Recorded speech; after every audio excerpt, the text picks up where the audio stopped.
저는 결혼한 지 한 1년 반 정도가 되었는데요. 제가 1년 넘게 이 신혼집에 살면서 아직까지도 어려워하는 것 중에 하나가 바로 물건을 찾는 겁니다. 그런 거죠. 아내가 저한테 가위를 가져다 달라고 이야기합니다. 그럼 저는 항상 묻습니다. 그 가위는 어디에 있습니까? 라고 묻습니다. 그러면 아내는 먼저 저기 선반 위에 있다라고 하는 1차 단서를 저에게 줍니다. 근데 놀랍게도 이야기를 듣고 고개를 돌리면 분명히 선반이 하나이길 기대했는데 총 3개의 선반이 보입니다. 그럼 저는 굉장히 당황하면서 다시 한번 묻죠. 어디 선반에 있습니까? 그때 아내는 여기서 약간 톤이 좀 올라갑니다. 거기 접시 놓는 선반이요. 어, 제가 그 단서를 가지고 다시 한번 이 가위를 열심히 찾아봅니다. 여기서 문제입니다. 제가 가위를 찾을까요? 못 찾을까요? 못 찾습니다. 아마 이 자리에서도 저 같은 분과 사는 분들이 많이 계실 것 같은데요. 분명히 저는 열심히 찾았습니다. 그러나 제 눈에는 보이지 않고요. 전 이렇게 이야기하죠. 여기 없어요. 라고 이야기를 합니다. 그럼 아내가 찾아와서 이렇게 말하죠. 여기 있잖아요. 아마 많은 분들이 공감하실 것 같은 내용인데요. 가위를 정말 열심히 찾았습니다. 그리고 그 자리에 있다는 것도 분명히 알고 있었습니다. 그런데 제 눈에는 보이지 않았던 것뿐이죠. 그러나 그 가위는 그 자리에 있었습니다. 제 시야가 좁아서 가위를 찾지 못했을 뿐이었죠. 우리의 신앙생활에서도 이런 일들이 일어나는데요. 여러분, 우리는 하나님이 살아계신다라는 것을 믿습니다. 그게 우리의 믿음이죠. 하나님이 우리와 함께 하신다는 것도 우리는 믿습니다. 그런데 하나님이 보이지 않을 때가 우리의 삶에 너무도 많이 있습니다. 적이 있다 하여도 보이지 않습니다. 이런 문제가 우리가 신앙생활을 하는 게 참 어렵다라고 느끼게 되는 지점이 아닌가 합니다. 오늘 본문은 모세의 뒤를 이어서 지도자가 된 여호수아를 찾아오신 우리가 잘 아는 말씀입니다. 지금 하나님께서 여호수아를 찾아오신 이유는 2절의 말씀에서 기록을 하고 있는데요. 우리 2절의 말씀을 같이 한번 읽어보겠습니다. 시작. 내 종 모세가 죽었으니 이제 너는 이 모든 백성과 더불어 일어나 이 요단을 건너 내가 그들 곧 이스라엘 자손에게 주는 그 땅으로 가라. 이스라엘이 출애굽해서 최종 목적지로 삼은 곳은 가나안이었습니다. 모세가 이스라엘을 이끌고 가나안의 입구까지 왔습니다. 요단강 앞까지 왔는데 자신의 사명을 다하고 죽게 된 것이죠. 그래서 이제 새로운 지도자가 된 이 여호수아가 이스라엘을 이끌고 가나안으로 들어가야 됩니다. 자, 하나님께서 여호수아에게 이제 그 땅으로 가라고 말씀을 하시는 겁니다. 그런데 우리가 알다시피 하나님께서는 이 명령만 주시기 위해서 여호수아를 찾아오신 것은 아니었습니다. 여호수아 역시도 자기가 지도자가 된 후에 무엇을 해야 되는지는 알고 있었습니다. 그토록 오랜 시간 동안 그 약속의 땅을 향해 달려왔기 때문에 이제 내가 지도자가 되었으니 이스라엘을 이끌고 가나안으로 들어가야 한다는 사실을 알고 있었습니다. 그런데 문제가 하나 생기죠. 어떤 문제입니까? 막상 들어가려고 하니까 두려운 거예요. 하나님께서는 6절을 포함해서 오늘 본문에서는 강하고 담대하라는 말씀을 총 3번 하고 계시는데요. 그만큼 여호수아가 불안해하고 있는 현실을 알려주고 있는 듯합니다. 여러분, 무엇이 여호수아를 그렇게 위축시키고 두려워했을까요? 한 2가지 정도를 생각해 볼 수 있는데요. 첫 번째는 모세를 뒤이어서 이 이스라엘을 이끌어야 한다는 부담감 때문이었을 겁니다. 여러분, 이스라엘에게 모세라는 존재는 남다른 의미를 가지고 있는데요. 모세가 처음 등장할 때부터 굉장히 극적이게 등장합니다. 애굽에서 노예 생활을 하고 있었습니다. 이스라엘의 노역의 수준을 성경에서는 학대라고까지 표현을 하고 있습니다. 그만큼 힘들었고 그만큼 간절하게 하나님께 살려달라고 부르짖었을 때 누가 나타납니까? 모세가 나타납니다. 당시 신으로 추앙받던 바로 앞에 서서 이제 이스라엘을 데리고 나가겠다라고 이야기합니다. 바로 앞에 서서 이야기를 하는 것조차 사실 목숨을 걸어야 하는 일임에도 불구하고 데리고 가게 해달라고 간청을 하는 것도 아니고요. 10가지 재앙을 내리면서 이 바로를 무릎 꿇리게 되죠. 이런 모세를 따라 나서지 않을 수가 있었겠습니까? 이스라엘이 보기에 이 모세는 영웅처럼 보였을 겁니다. 물론 그럼에도 광야라는 곳은 이 생존의 문제가 달려있는 쉽지만은 않은 곳이었습니다. 그래서 살아가는데 굉장히 많은 것이 필요합니다. 그러다 보니까 출애굽한 이스라엘은 견디기 힘들 때마다 불평하고 끊임없이 모세를 비난하고 원망했죠. 우리가 애굽 사람을 섬길 때가 좋았다. 괜히 이곳으로 불러내서 여기서 죽게 만드는구나. 거기선 고기도 먹었고 떡도 배불리 먹었는데 굳이 우리를 여기로 빼내와서 죽게 하는 이유가 뭐냐? 라고 불평을 했죠. 근데 모세는 항상 이런 불평을 들어야만 했습니다. 그때마다 이들의 불평을 하나님께 아랬던 사람이 모세였습니다. 모세가 하나님께 하나님 이스라엘이 이런 것들이 필요하다고 합니다. 좀 도와주세요. 라고 부르짖을 때 자신들의 필요를 채울 수가 있었습니다. 모세를 통해 홍해가 갈라지고 만나에서 물이 내리며 그런 놀라운 일들이 이스라엘이 경험한 일들이었습니다. 당시 유일하게 하나님을 만났던 사람이 모세였죠. 그런 이스라엘에게 모세는 하나님의 인도하심과 능력을 나타내 보이는 존재였고 하나님이 그들과 함께 하신다는 증거가 되었습니다. 모세를 보고 하나님 우리와 함께 하시는구나 라는 것을 알 수 있었습니다. 그와 함께 광야를 지나왔습니다. 그런데 문제가 생기죠. 그들이 믿고 따라왔던 모세가 이제 요단강을 앞두고 저 약속의 땅을 차지하기만 하면 되는데 그들이 의지했던 모세가 죽습니다. 그 뒤를 여호수아가 이었던 거예요. 여호수아도 모세를 수종들면서 보았습니다. 그의 눈에 모세가 대단한 사람처럼 보였고 자신은 그에 비하면 아무것도 아닌 것처럼 느껴지기도 합니다. 이스라엘이 마냥 이 여호수아를 환대하는 분위기였을까요? 당연히 모세를 따랐던 그들의 눈에 여호수아는 시험의 대상입니다. 여호수아가 어떻게 하는지를 계속해서 지켜볼 것이고 계속해서 모세와 여호수아를 비교해 볼 것입니다. 출애굽부터 지금까지 이스라엘의 반응을 볼 때 여호수아가 이 지도자가 되어 나아가는 게 쉽지는 않겠구나라는 생각을 하게 되죠. 여호수아에게 언제든 반역하고 불평불만을 토해낼 사람들이 바로 이스라엘 사람들이었습니다. 그러니 여호수아가 두려워하고 불안해하는 것도 어쩌면 이해는 됩니다. 그런데 여호수아가 몰랐던 한 가지가 있었죠. 그것은 모세를 통해 능력을 나타내신 건 하나님이셨다는 사실입니다. 두 번째로요, 여호수아를 두렵게 하는 건 앞으로 치러야 할 전쟁이었죠. 여러분, 광야를 지나온 것은 굉장히 대단한 일이었습니다. 그런데 광야는 이 먹고 사는 문제만 어느 정도 해결이 되면 그래도 버틸 수 있는 곳이었습니다. 그런데 전쟁은 다르죠. 12 정탐꾼 중 10명이 이야기한 것처럼 가나안 족속이 어떠했습니까? 굉장히 크고 장대하고 이스라엘은 그에 비하면 메뚜기처럼 보입니다. 여러분, 이들의 보고가 마냥 허황된 보고는 아니었을 겁니다. 실제로 가나안은 철기를 사용했고 굉장히 전쟁에 능했지만 이스라엘은 전투 민족은 아니었습니다. 그러니까 이스라엘이 이 가나안 민족들을 보고 동요하는 것은 어쩌면 자연스러운 일이었습니다. 약속의 땅을 눈앞에 두고 애굽으로 돌아가자고 이야기합니다. 이때 우리가 아는 것처럼 이 40년 동안 다시 광야 생활을 하게 되죠. 그 힘든 시간을 지나서 다시 한번 가나안 땅 앞에 섰습니다. 40년 동안 가나안이 약해졌을까요? 그렇지는 않았을 겁니다. 그들은 여전히 강합니다. 그게 여호수아에게 두려움으로 다가오는 거죠. 그런데 잘 생각해 보면요, 40년 전 가나안을 정탐했던 여호수아의 모습과 지금 여호수아의 모습이 많이 달라 보인다라는 겁니다. 가나안을 정탐하고 온 뒤에 갈렙과 여호수아는 이 부정적인 보고를 했던 10명의 정탐꾼과 그로 인해 동요하는 이스라엘 민족에게 담대하라고 이야기했고요, 옷을 찢어가면서 간절하게 이야기합니다. 이 땅은 심히 아름다운 땅이라 여호와께서 우리를 기뻐하시면 우리를 그 땅으로 인도하여 들이시고 그 땅을 우리에게 주실 것이다 라고 이야기했습니다. 이런 정탐을 다녀온 여호수아와 다른 정탐꾼들이 다른 것을 보고 온 게 아니었습니다. 같은 땅을 보고 왔습니다. 같은 사람들을 보고 왔습니다. 그런데 왜 각기 다른 보고를 했습니까? 10명의 정탐꾼은 눈에 보이는 현실을 보았고 여호수아와 갈렙은 약속하신 하나님을 보았기 때문입니다. 여호수아가 그렇게 담대하게 이야기할 수 있었던 이유는 자신에게 그 이유가 있는 것이 아니라 하나님께서 그 땅을 주시겠다고 했기 때문이었습니다. 그런데 시간이 지나서요, 이제 여호수아가 지도자가 되어서 가나안 땅 앞에 다시 섰습니다.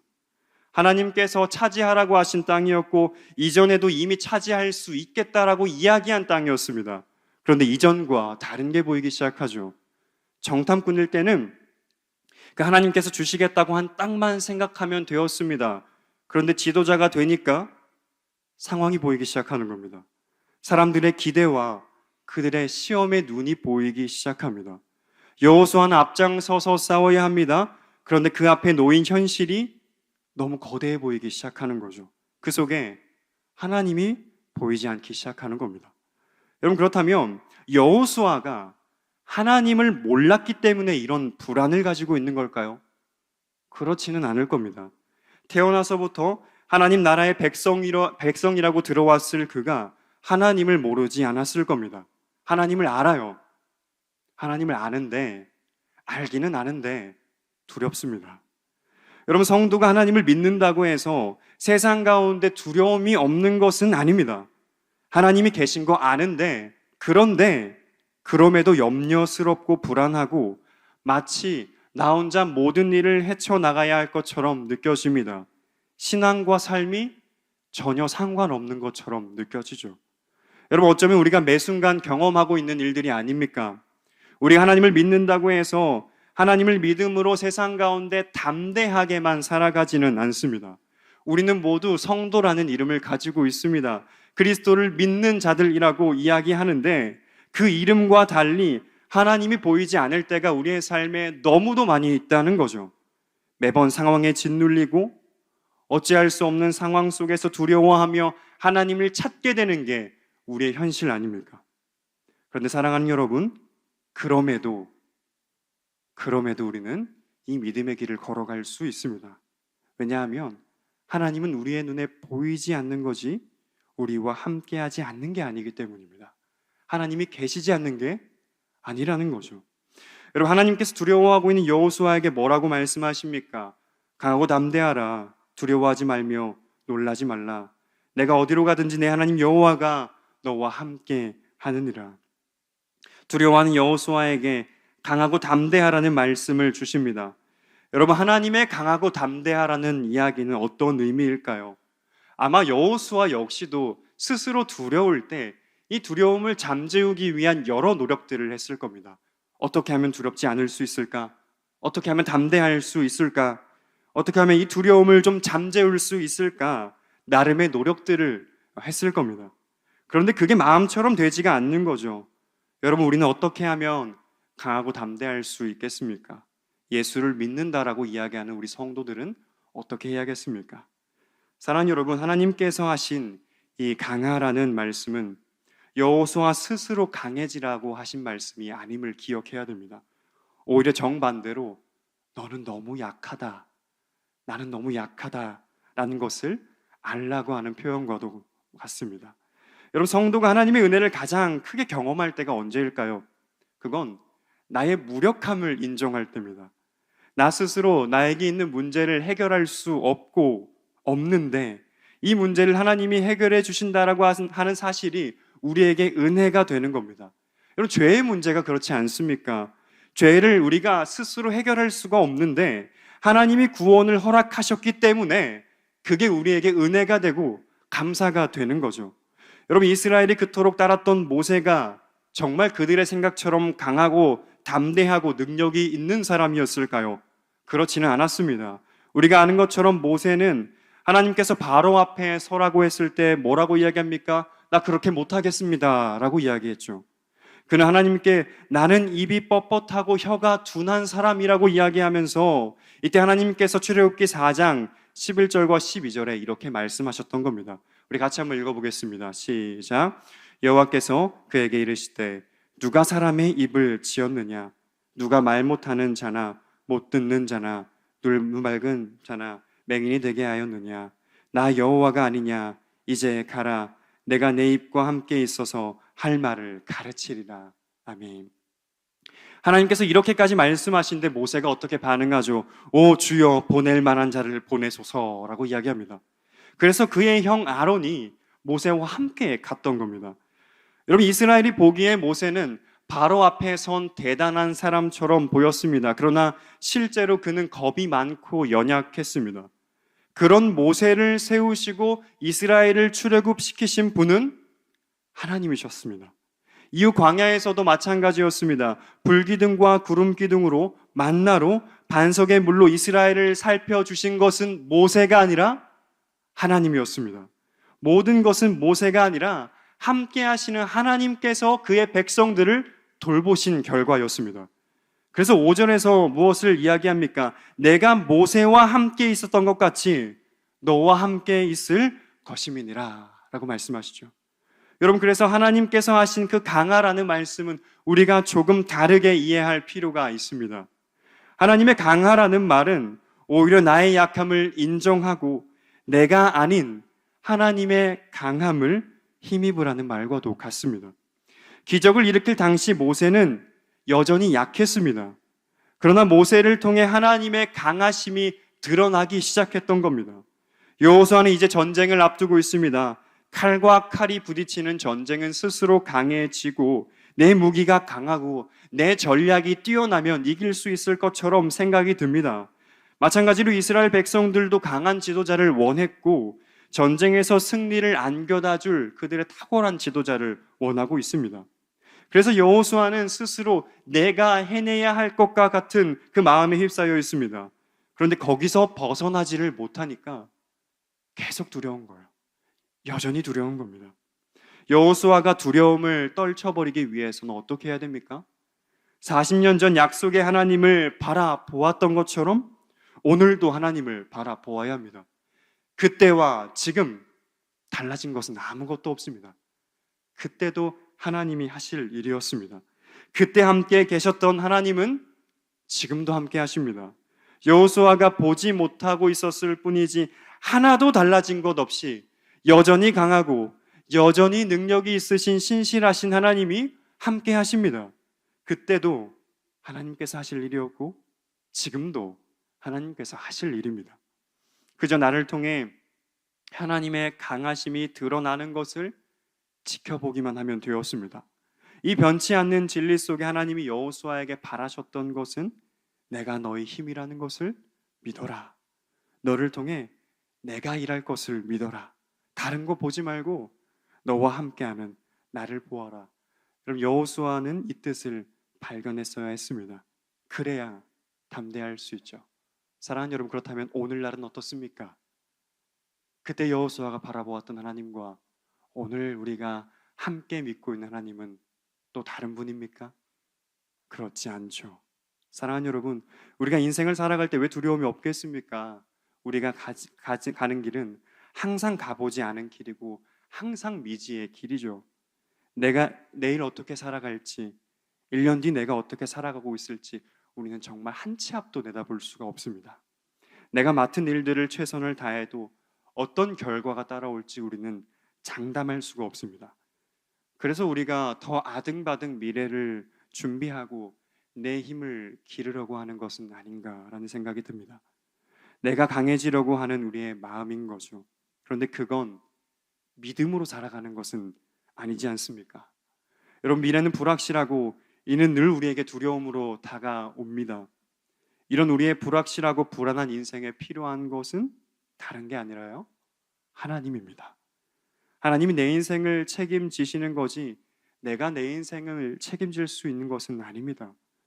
우리가 두려운 상황에서 하나님을 바라보고 의지할 때 우리 가운데 세상이 줄 수 없는 평안이 가득하게 될 줄 믿습니다.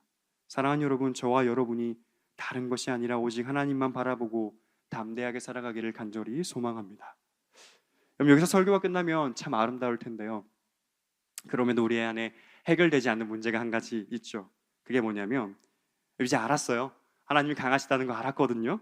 근데 하나님을 보면 강하시다는 거 알고 9절의 말씀처럼 진짜 나와 함께 하시겠구나라는 것을 생각하게 됩니다. 그런데 막상 삶에서 하나님의 강하심을 내가 힘입지 못한다면 하나님이 강하신 게 나와 무슨 상관이 있겠습니까? 그게 나에게 위로와 담대함이 될까요?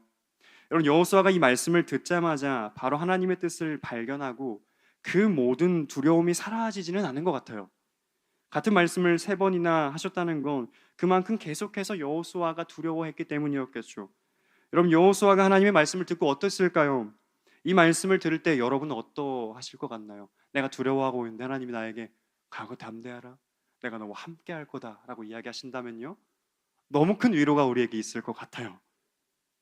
여러분, 하나님께서 여호수아에게 강하고 담대하라고 말씀하시면서 나와 함께 하시고 약속한 땅도 주시겠다라고 이야기합니다. 그런데 문제는요, 하나님의 말씀을 듣고 다시 현실을 보면 또 두렵다는 거예요. 그럼 잘 생각해보면 우리도 굉장히 자주 경험하고 있는 일입니다. 하나님을 보고 오늘처럼 말씀을 들었어도 또 고개를 돌리면 현실을 보게 되고, 그렇게 말씀은 들었지만 사실 바뀐 것은 없어 보입니다. 하나님의 말씀만 들으면요, 정말 다 할 수 있을 것 같아요. 그런데 안타깝게도 말씀을 들은 후에 교회 밖을 나서면 하나님은 전능하신데 왜 이리 그 전능함이 우리의 눈에는 보이지 않는지 모르겠습니다. 하나님이 나와 함께 하신다라고 말씀하시는데 왜 이렇게 나는 여전히 혼자 같고 외롭고 초조한지 모르겠습니다. 그때 우리는 다시 낙심하고 넘어집니다. 그렇게 말씀이 내 삶을 바꾸는 능력으로 작용하지 않는 것처럼 느껴지죠. 내가 원했던 것이 이루어질 때 나에게 힘이 나는 것이지, 여전히 막막한 상황에서 힘이 납니까? 힘이 나지 않죠. 여전히 걱정되고 여전히 초조하고 여전히 불안합니다. 여호수아도 마찬가지였을 거예요. 말씀을 들었어요. 위로를 얻었습니다. 근데 또 두려워요. 그럼 이제 우리 어떻게 해야 되죠? 정말 답이 없는 것처럼 느껴지는 우리의 신앙생활에 우리는 어떻게 해야 됩니까? 참 감사하게도 그런 우리를 하나님께서 너무 잘 아시는 것 같아요. 그래서 이렇게 말씀하시죠. 7절과 8절의 말씀인데요, 같이 한번 읽어보겠습니다. 여호수아 1장 7절과 8절입니다. 시작. 오직 강하고 극히 담대하여 나의 종 모세가 내게 명령한 그 율법을 다 지켜 행하라. 우루나 자루나 치우치지 말라. 그리하면 어디로 가든지 형통하리니.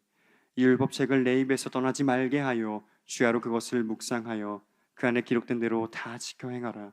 그리하면 내 길이 평탄하게 될 것이며 내가 형통하리라. 아멘. 하나님께서 두려워하고 있는 여호수아에게 무엇을 하라고 말씀하십니까? 강하고 담대하라고 말씀하시면서요, 율법책을 내 입에서 떠나지 말게 하며 주야로 묵상하라고 이야기하십니다. 두려워 떠는 여호수아에게 말씀을 가까이 하라고 이야기하셨고, 말씀대로 지켜 행하라고 이야기하십니다. 그게 하나님께서 여호수아에게 주신 해답이었습니다. 여러분, 한 번 들은 말씀으로 세상을 담대하게 살아가는 게 가능하겠습니까? 그렇진 않을 겁니다.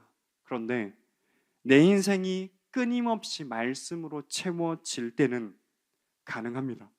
주야로 묵상하며 하나님의 말씀을 붙잡고 살아가려고 할 때에 말씀의 능력을 경험하게 됩니다.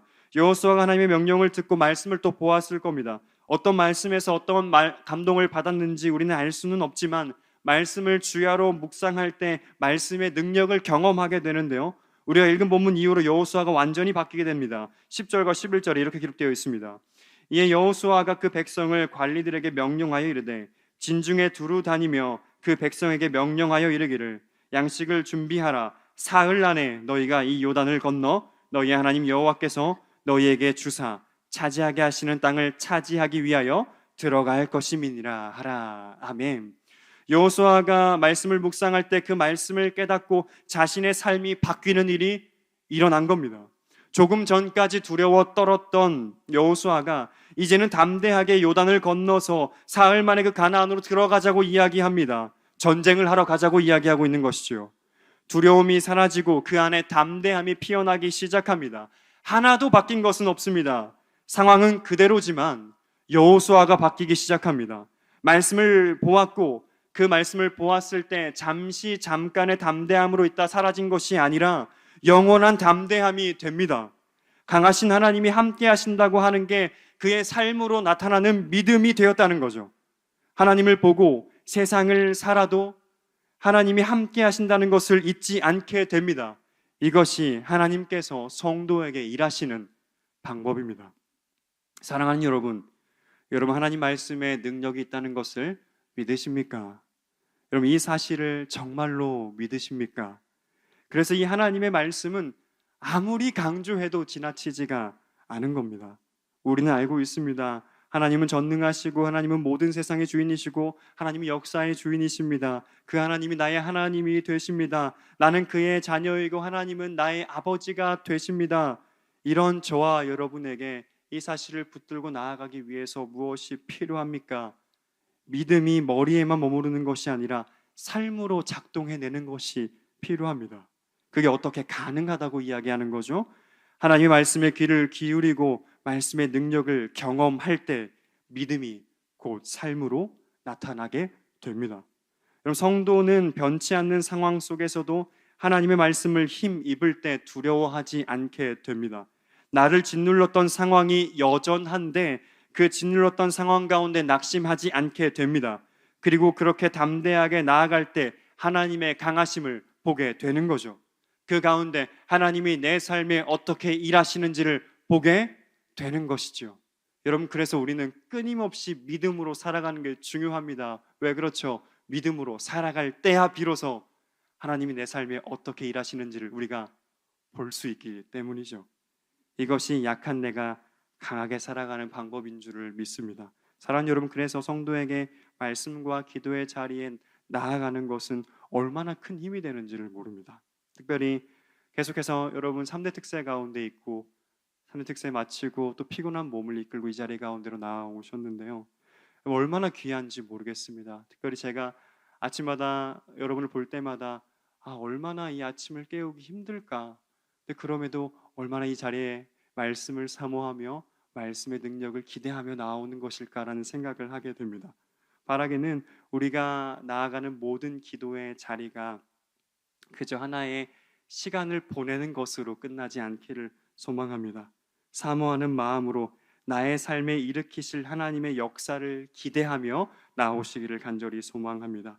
말씀과 기도를 통해 내 삶과 우리의 가정 가운데 일으키실 놀라운 변화를 기대하는 마음으로 나오시기를 소망합니다. 그때 머리로만 알았던 그 말씀이 삶이 되는 은혜가 있기를 간절히 소망합니다.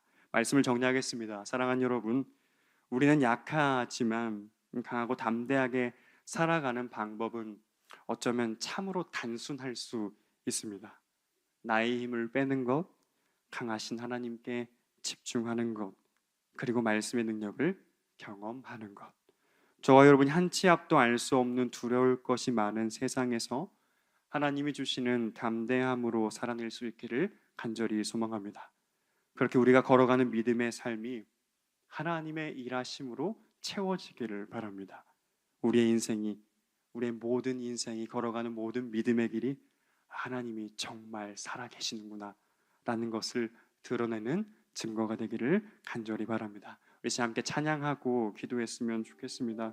우리 찬양할 때 좀 담대함으로 나아갔으면 좋겠습니다. 우리 가운데 여전히 두려움이 있지만, 여전히 염려가 있겠지만 그 속에서 이 모든 것을 이루어 가실 하나님을 기대하는 마음으로 나아갔으면 좋겠습니다. 우리 시간 세상의 유혹 시험에 함께 찬양하며 나아가겠습니다. 세상의 유혹 시험이 내게 몰려올 때에 나의 힘으로 그것들 모두 이길 수 없네.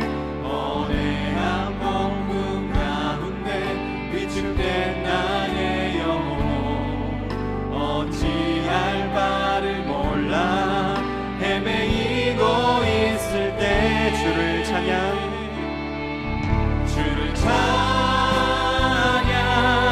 손을 들고 찬양 전쟁은 나에게 속한 것 아니니 주를 찬양 손을 들고 찬양 전쟁은 하나님께 속한. 우리 2절 고백하겠습니다. 거짓과 속임수로 가득 찬 세상에서 어디로 갈지 몰라 머뭇거리고 있네. 공중의 권세 잡은 자 지금도 우리들을 실패와 절망으로 넘어뜨리려 주위를 둘러보면 아무도 없는 듯, 주위를 둘러보면 아무도 없는 듯 믿음의 눈을 들며 보이는 분께 지금도 내 안에서 역사하고 계시는 사망과 어둠의 권세 고백하며 나아갑시다.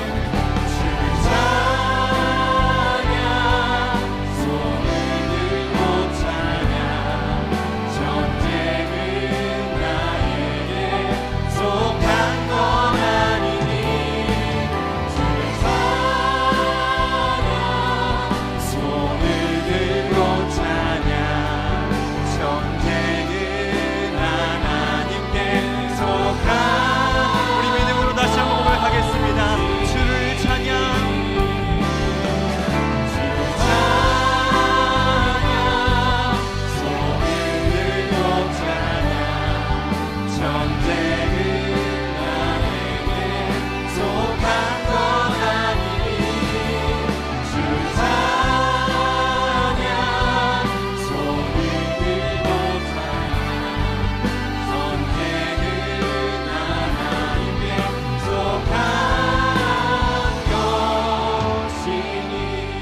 이 시간 믿음으로 우리 기도 제목, 뛰어드린 기도 제목 함께 외치며 아멘으로 화답했으면 좋겠습니다. 함께 읽겠습니다. 세상을 나의 힘으로 살아가지 않게 하시고 보이지 않지만 함께 하시는 하나님을 신뢰하며 약한 나를 강하게 하시는 하나님의 능력을 힘입어 살아가게 하소서. 아멘. 믿음이 연약해질 때 말씀을 통해 일하시는 하나님을 발견하고 경험하게 하소서. 아멘. 나의 모든 삶이 하나님의 일하심으로 채워지며 나의 인생이 하나님이 살아계신다는 증거가 되게 하소서. 아멘. 우리 시간 믿음으로 주님의 이름 한번 부르짖고 같이 한번 기도하며 나가겠습니다. 주여